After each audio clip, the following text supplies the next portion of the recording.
GeM TV நேயர்கள் அனைவருக்கும் வணக்கம். நான் உங்கள் பிஜே பிலால். இன்னைக்கு வீடியோ நம்ம எதை பத்தி பார்க்க போறோம் அப்படின்னு பார்த்தீங்கன்னா, காசா பகுதியில் இருக்கக்கூடிய பத்திரிகையாளர்கள் எல்லாத்தையும் வந்து இஸ்ரேலுடைய ராணுவம் வந்து நிறைய இப்போ ரீசெண்டா கொஞ்ச நாளாவே வந்து அங்க இருக்கக்கூடிய பத்திரிகையாளர்களை மெயின் பண்ணி, அதாவது டார்கெட் வச்சு அங்க இருக்கக்கூடிய பத்திரிகையாளர்களை வந்து சுட்டு தள்ளிட்டு இருக்காங்க. அது மட்டும் இல்லாம எந்தெந்த வகையில வந்து அவங்கள தனியா கடத்திட்டு கொண்டு போக முடியுமோ, ஸோ அந்த மாதிரி விஷயங்களை வந்து பண்ணிட்டு இருக்காங்க. முடிஞ்ச அளவுக்கு அங்க இருக்கக்கூடிய நியூஸ் எதுவுமே வெளியே வராத மாதிரி அதை வந்து மறைக்கிறதுக்கான விஷயங்கள்லாம் வந்து பண்ணிட்டு இருக்காங்க. ஸோ அது என்னெல்லாம் நடந்திருக்கு, எப்படி இதெல்லாம் பண்ணிட்டு இருக்காங்க அப்படிங்கிறது எல்லாமே இந்த வீடியோல நம்ம டீட்டெயில்ஸா பார்க்கலாம்.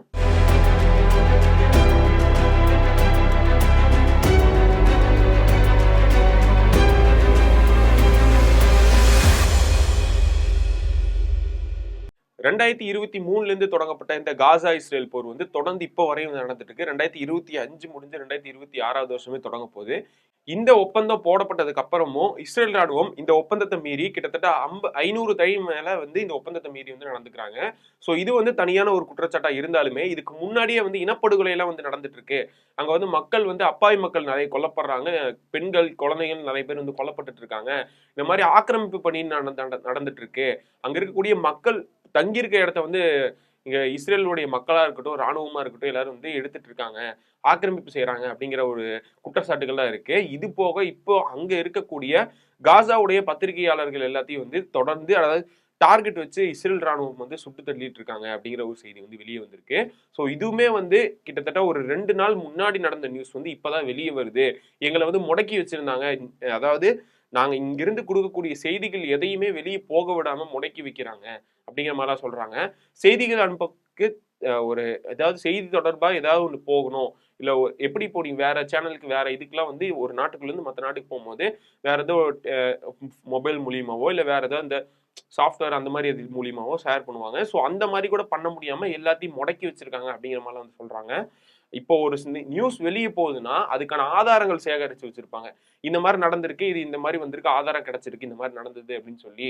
ஸோ அப்படின்னு சொல்லி அந்த செய்திகளை கூட வெளியே போக விடாம அந்த, அதாவது அந்த கிடைச்சிருக்கக்கூடிய ப்ரூஃபையுமே வந்து இவங்க முடக்கி வச்சிருக்காங்க அப்படின்னு சொல்லி சொல்றாங்க. இதை எதுவுமே வந்து அவங்க வந்து ஃபுல்லா எரிக்கல, அதை வந்து இல்லாம பண்ணல, அந்த மாதிரிலாம் எதுவும் பண்ணாம அதை வந்து முடக்கி வச்சிருக்காங்க. இவங்களே வச்சிருக்காங்க. இவங்க எதுவும் வெளியே விடாம, இவங்க வெளியும் போக விடாம கிடைச்சிருக்க நியூஸா இருக்கட்டும், ஆதாரங்களா இருக்கட்டும், அது எல்லாத்தையுமே வந்து டெலீட் செய்யாம ஒரு மாதிரி அதை அது யாருக்குமே கிடைக்கக்கூடாது அப்படிங்கிற மாதிரி அழிச்சிடாம அதை அப்படியே வந்து திரும்பி இவங்க எடுத்து வச்சிருக்காங்க. ஆனா எதுக்கு வச்சிருக்காங்க அப்படிங்கிறது வந்து தெரியல.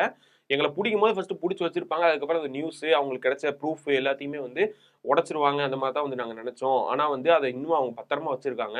அது மட்டும் இல்லாம அங்க இருக்கக்கூடிய பத்திரிகையாளர்கள் மட்டும் கிட்டத்தட்ட இப்போ இந்த போர் ஒப்பந்தம் ஆரம்பிச்சதுல, ஸோ இந்த போர் ஒப்பந்தம் ஆரம்பிச்சதுல இருந்து இப்ப வரையும் ஒரு 60 நாள்ல அங்க இருக்கக்கூடிய செய்தியாளர்கள் மட்டும் எவ்வளவு பேர் இறந்திருக்காங்க அப்படின்னு பாத்தீங்கன்னா 78 பேர் பக்கம் இறந்திருக்காங்க. அதுக்கும் மேல 78க்கும் மேல வந்து காயமடைஞ்ச செய்தியாளர்கள் இன்னும் இருக்காங்க. ஸோ அவங்களுக்காக வந்து அந்த இறந்ததுக்கு அப்புறம் வந்து முஸ்லிம்ஸ் தொழுகு நடத்துவாங்க. ஸோ அந்த விஷயங்கள்லாம் வந்து இப்போ சோசியல் மீடியால வந்து பேசப்பட்டு இருக்கு. அந்த போட்டோஸ்லாம் வந்து அதுல வந்து பிரஸ் பீப்புள்ஸ் அவங்களுடைய அந்த அவங்க ப்ரெஸ்ன்னு சொல்லிட்டு அவங்க போடக்கூடிய ஆடைகளா இருக்கட்டும், அவங்களோட ஐடி கார்டுகளா இருக்கட்டும், ஸோ அதெல்லாமே மேலே வச்சு அவங்களுக்கு வந்து மரியாதை செலுத்துற வகையே இந்த மாதிரி விஷயங்கள்லாம் வந்து இதுல வந்து ட்ரெண்டா வைரலா போயிட்டு இருக்கு. இந்த மாதிரிலாம் நடந்துட்டு இருக்கு அப்படின்னு சொல்லி நம்ம ஒரு சைடு, நம்ம இந்தியா சைடு பார்த்தீங்கன்னா பங்களாதேஷ்ல ஒரு மிகப்பெரிய பிரச்சனையா வந்து போயிட்டு இருக்கு.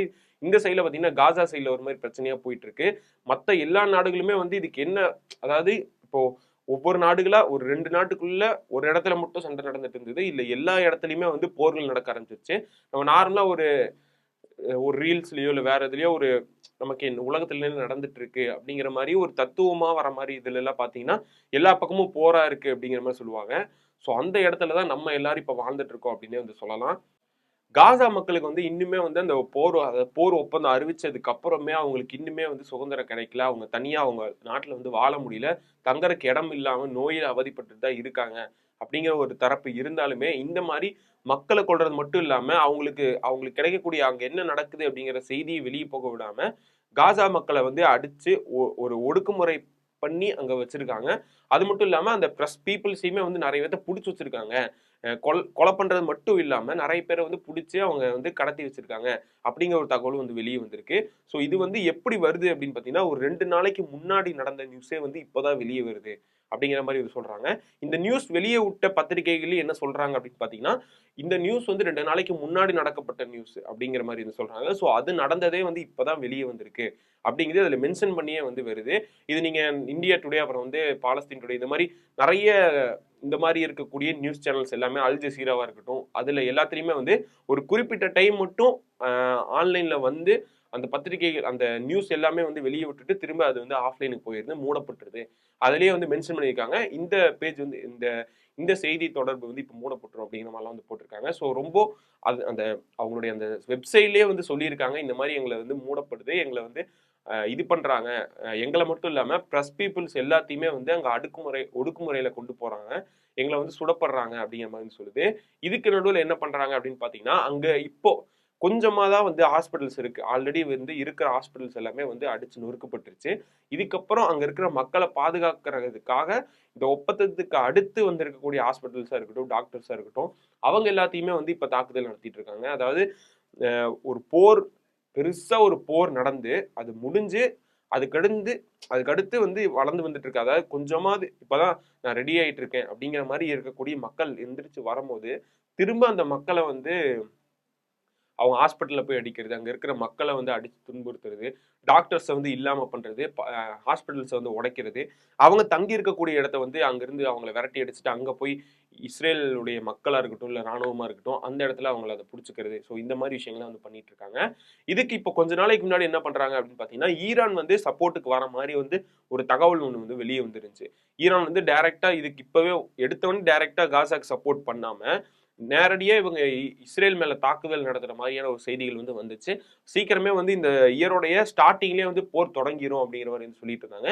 ஸோ இது தொடங்கினதுக்கு அப்புறமா அதான் ஹமாஸுக்கு வந்து ராணுவ உபகரணங்கள், அதுக்கப்புறம் வந்து இவங்க இப்ப தயாரிச்சு வச்சிருக்கக்கூடிய நவீன ஆயுதங்களா இருக்கட்டும், நிறைய அணு ஆயுதங்கள்லாம் வந்து அணு ஃபெசிலிட்டிஸ், அதாவது நியூக்ளியரை வச்சு நிறைய ஃபெசிலிட்டிஸ் வந்து இவங்க பண்ணி வச்சிருக்காங்க. நிறைய டிஃபென்ஸ்லாம் நிறைய வச்சு பண்ணியிருக்காங்க.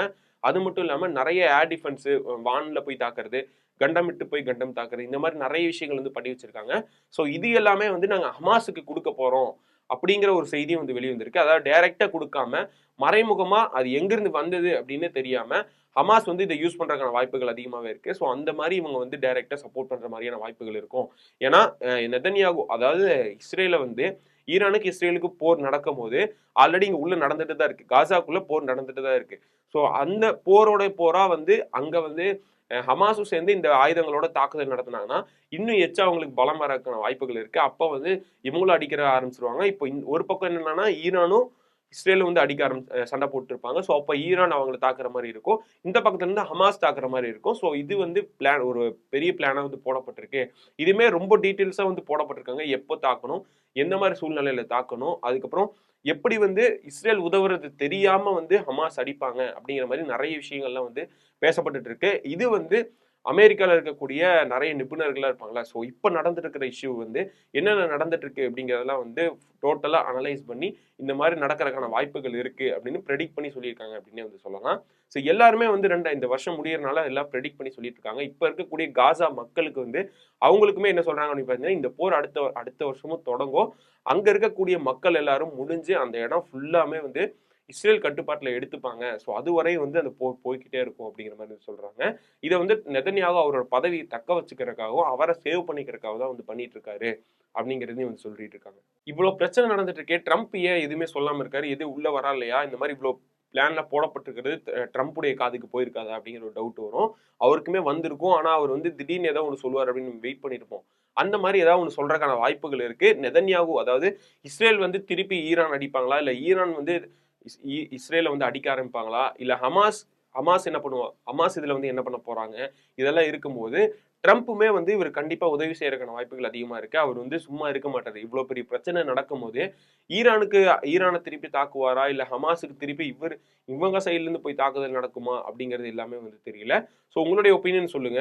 இந்த போர் வந்து நடந்தது அடுத்து அப்படி நடக்க போகுது அப்படின்னா ட்ரம்ப் வந்து உதவி செய்வாரா அப்படிங்கிறது ஒரு டவுட்டாவே தான் இருக்கு. ஒரு 50% வந்து டவுட்டாக தான் இருக்கு. ஏன்னா இவர் வந்து வருவாரா இல்லை வரமாட்டாரா, அதாவது நேரடியாக வந்து உதவி செய்யாம சும்மா சில பொருள்கள் கொடுக்கறது, இந்த மாதிரி விஷயங்கள்லாம் வந்து பண்ணுவாரு அப்படிங்கிற ஒரு ப்ரெடிக்ஷன் தான் இப்போ வரையும் இருக்கு. டைரக்டா ஃபர்ஸ்ட் ரொம்ப இதுக்கு முன்னாடிலாம் நடந்த போர்ல வந்து எப்படி உள்ள வந்து நல்லா ஹெல்ப் பண்ணிட்டு இருந்தாரோ அந்த மாதிரி இருக்காது அப்படிங்கிற மாதிரி இப்போ செய்திகள் வர ஆரம்பிச்சிருக்கு. லாஸ்ட் வீடியோல கூட பார்த்தோம், நெதன்யாகு வந்து போர் சம்பந்தமா வந்து ட்ரம்ப் நான் மீட் பண்ணும் அப்படிங்கிற மாதிரிலாம் பேசிட்டு இருந்தாரு. அதுக்கு வந்து அந்த மீட்டிங் வந்து கேன்சல் பண்ணியிருக்காங்க. ஸோ அப்படிங்கிற மாதிரிலாம் வந்து தகவல் வெளியே வந்துருந்துச்சு.